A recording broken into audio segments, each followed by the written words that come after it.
Hi, Jeremy Cordeaux in the Court of Public Opinion. I'm just on air here to let you know that we'll be live streaming the Court of Public Opinion every Friday between 9 o'clock and 12 on jeremycordeaux.com. Please join us. We'd love to have you.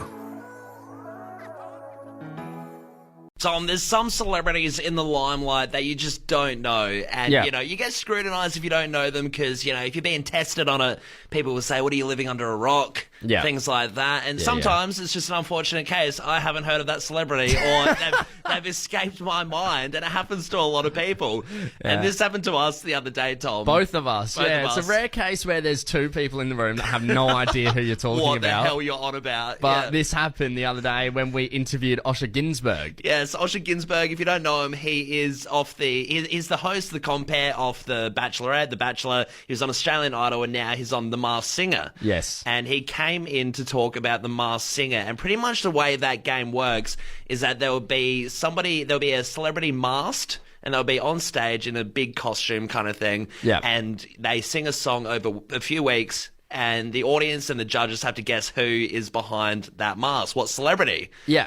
So Osher wanted to do a recreation of that with us where yes, he plays out a bit of audio several times and then we guess who is singing pretty much. Yeah, and it was a cover of another song to make it harder, but he really didn't need to do that because I think if he played an original, we wouldn't have got we it. still wouldn't have known, yeah. But basically, when he revealed it, this was the way our reaction. Nah. Okay. I've got nothing. Are you ready? Yeah.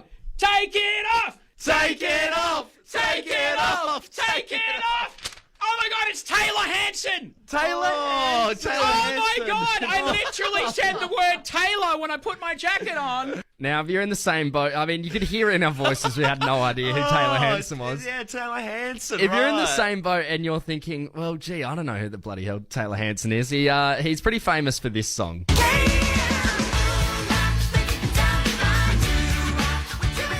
Yeah, he's the lead singer in the band Hanson, which is three brothers. Do you know how crazy that was? And you know my gripe with that as well. And you know, obviously both of us we didn't pick Taylor Hanson. We thought that was so left of field. Yeah. Hanson, when it came out, Taylor Hanson would have been 14 years old. They were all so young in that band. Well, that song came out in 97. Yeah, you know? And Taylor Hanson is 40 now. And when Osher showed us the picture of Taylor Hanson, Still had no idea. he's no longer a 14-year-old though. It wasn't until someone said bop, and I was like, oh, that guy.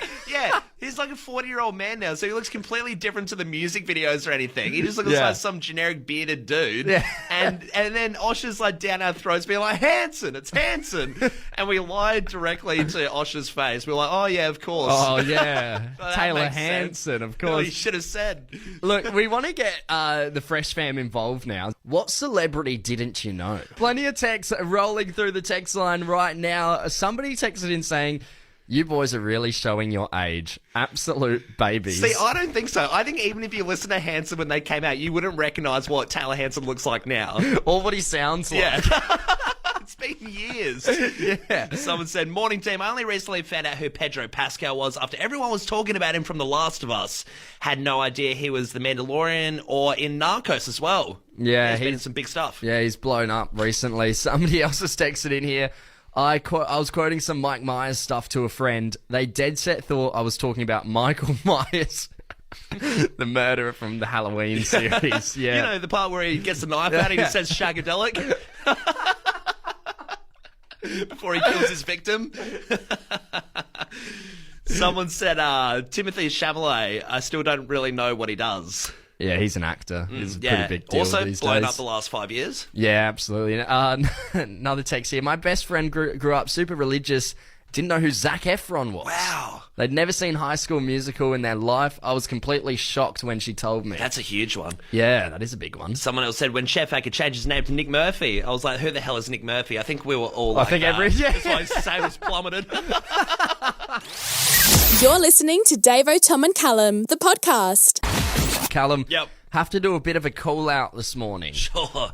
This Hey, is early start for a call out, but all here for it. yeah, thank you. It happened earlier this week on the Monday. Yeah. Something that's been plaguing my mind. Is it just because it's since. Monday that it's pissed you off, and it was just, it's the start of the week, No. things grind your gears a little bit easier, No. or is it would affect you any day? It would affect anyone at any moment, any day. Okay. Yeah. Basically, what happened was, most Mondays are usually a day we all sort of treat ourselves to eating out after the show. Yeah. A bit of breakfast or something Sure. like that. Go to a cafe. Yeah. It's Monday. It's tough. No one wants to do it. So we leave the office for a little bit and get a feed.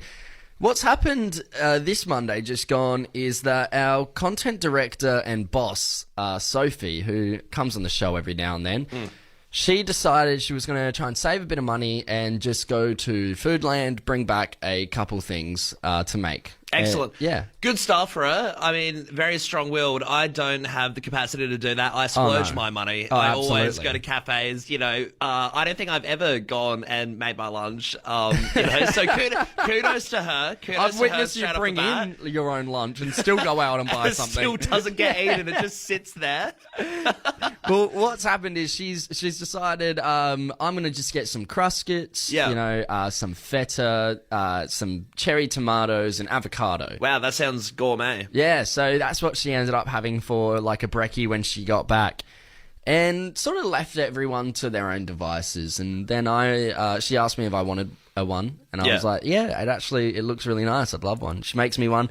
She goes off to a meeting and I sort of message her and say, hey, can I have one more? That was pretty good. I haven't eaten yet today. And she was like, yeah, of course. Just help yourself. I'm like, sweet, thank you. So I get one of the Cruskets out. I get a plate, chop up one of the cherry tomatoes, sprinkle a bit of feta, some pepper and salt. Yeah, right. No, sounds good. And then I get to the avocado. I'm about to spread it on, right? And I've noticed something that really bugged me.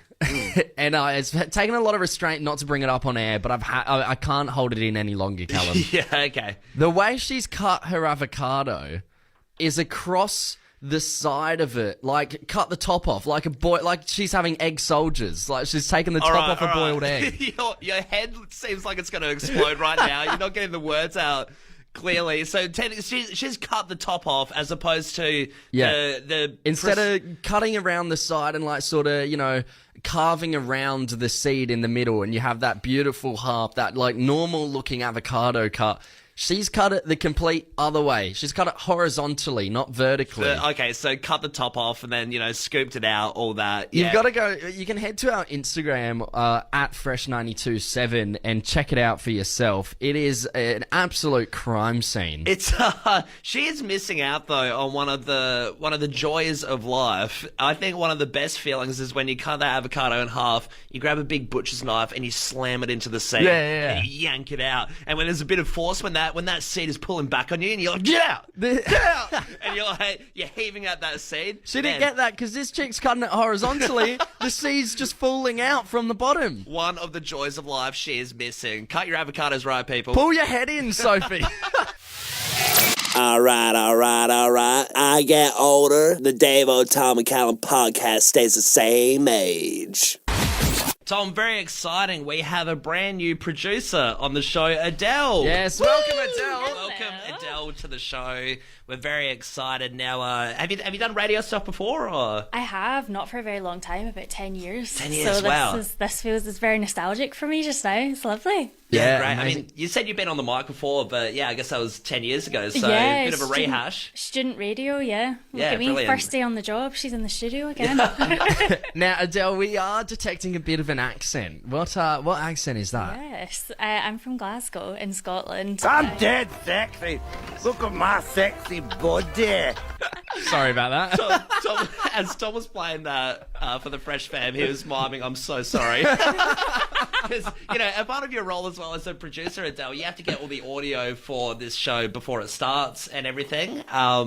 And we did, you did ask us, what audio do you want for this segment? And we said, we don't want to stereotype the culture or anything, but Fat Bastard would be really ideal from I Austin find Downs. myself, I play up to the stereotype of my accent, though. I love it. Yeah, I find great. myself speaking more like that on purpose. Just Oh, 'cause really? Yeah, wow. Yeah, it's Does funny. Does the accent come out even stronger when you're talking to other Scottish people? Because I've heard that with different my accents. partner lives here as well, and he's from Glasgow, and I think we both bring the Scottish out in each other. Yeah. Our accents will never change. Now, Adele, I mean, Scottish accents are probably one of the more desired ones that people like to impersonate, right? Yeah. Have you heard quite a few impersonations over your time? I have, and rarely are they accurate. Yeah, I have to say. See, it's an interesting one because I feel like to people that don't have a Scottish accent, when someone whips it out, you're often impressed and you think, yeah, it's not too pretty bad. good. It's pretty good. But I guess you would be the barometer to be able to tell if someone is bullcrapping you with a Scottish accent. Yeah. So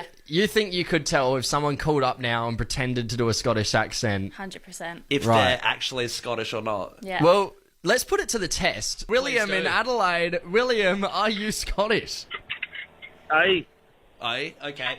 Adele, is saying aye a classic thing people would do to try and fool us? It is, but it's something I say a lot as well. Right, okay. I would even text it, so that's Yeah, okay, right. Can we get a little bit more out of you, William? See if this accent's real or not? Aye, I'm actually from Loch Lomond, if you know what that is. that sounds a bit more like, is it Top Boy on Netflix? That sounds a little bit more London to me than it does Glasgow. Okay, fishing you out as a I bet- London boy. Yeah, I think I'm gonna. I think I'm gonna call that one out there. I'm afraid. You're calling it out? Yeah, you're It's not a getting no? past. Yeah, it's All a right. no. William, are you Scottish? Nah, mate. All right, the test Good on works. you, mate. Thanks for getting involved. All right. Adele, that's 1 for 1. We're going to go to Mia in Norwood now. Mia, are you Scottish? Oh, stage fright. The suspense is killing me. Yeah, it sounds like Mia is not by the phone, maybe, and therefore I think we can call her out. She is not Scottish. I'm going to call it. Let's call it she's not Scottish. I mean, that's 1 for 1 for you, Adele. Wow, Called him out. that went off perfectly. You're listening to Davo, Tom and Callum, the podcast. Callum, we need to have a chat about friendship roles and Yes. the roles certain friends have. You know, there's so many of them.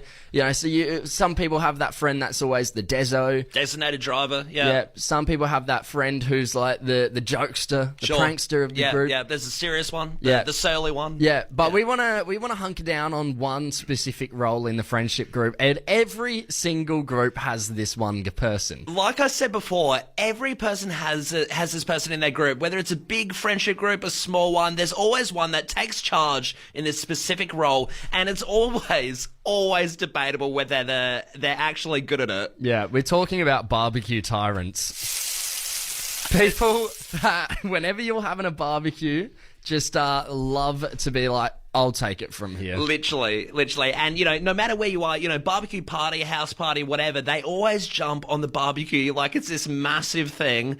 Like, they're the gods of the meat. And, cooking a barbecue is, like, not that hard, right? No, it's probably the easiest thing to You cook. don't have to be an expert to do it, but there's such a demeanor, isn't there, with the barbecue tyrant of the friendship group that they're like, no, I'll do it. You Yeah. guys are clearly incompetent to cook this ration of bacon. Yeah. I'll hop on the barbecue. Because at the end of the day, even like badly cooked barbecue is still pretty good. Yeah, Right? yeah. But what happened to us recently is the barbecue tyrant in our friendship group. His name's Lockie. We've talked about him quite a bit on the show before. He's quite the character. He loves to take over the barbecue. It got to a point where the older we got, we thought, well, yeah, none of us really want to cook it. We'd rather just sit around and chill. Yeah, So- and if Lockie's happy to cook the barbecue, then so be it. And he'll do it at other people's house on other people's barbecues too. Yeah. So recently what happened, we're having a barbecue just because there's nice weather happening the last couple of weeks. Yeah. And we're having a barbecue, and he's like, oh, boys, I'll take it from here. And we're like, yeah, all right, grab your tongs, we'll get you a beer or something. And we've then all sort of left him alone for a little bit. Yeah, I mean, we've stayed inside the house. We're all having a few drinks. He's sort of like left us to our own devices while he's insisted that he cooks the barbecue outside. He says, hey, it'll be ready in about, an hour or so. Yeah, and this is sort of a late lunch, early dinner. So the day's well and truly been had. Yeah. And we've come back, and he's told us the barbecue's ready. We've come back to the barbecue. He's messed it up. Yeah. He's burnt all the meat. Not only did he burn all the meat, but he drank all the beer. Yeah. So I suspect Lockie got too pissed, quite frankly, and then ruined our barbecue. He didn't have the knack to be able to cook it right, and then he burnt all the last bit of meat, so we had to go to microwave meals. He ruined everything. He took all the rations of our drinks and food. Yeah, it was a bit of a day, wasn't it, after that? That's what I mean. The barbecue tyrant, questionable always if they know what they're doing. If there was a mutiny on Lockie, I would definitely jump on board. I think he should be kicked out as being our barbecue tyrant. We want to open up the phone lines here. Have you got a barbecue tyrant in your group, Adelaide?